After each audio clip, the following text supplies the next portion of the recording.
آپ صلی اللہ علیہ وسلم نے وحی کے رک جانے کے زمانے کے حالات بیان فرماتے ہوئے کہا کہ ایک روز میں چلا جا رہا تھا کہ اچانک میں نے آسمان کی طرف ایک آواز سنی، اور میں نے اپنا سر آسمان کی طرف اٹھایا۔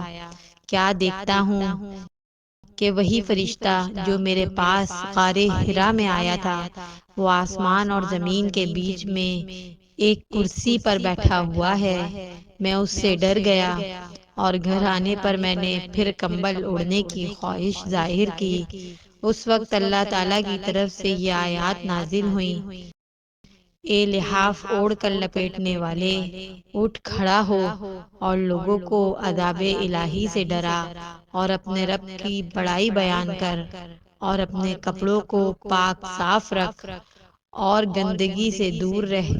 اس کے بعد وہی تیزی کے ساتھ پے در پہ آنے لگی۔ صحیح بخاری، حدیث نمبر 4۔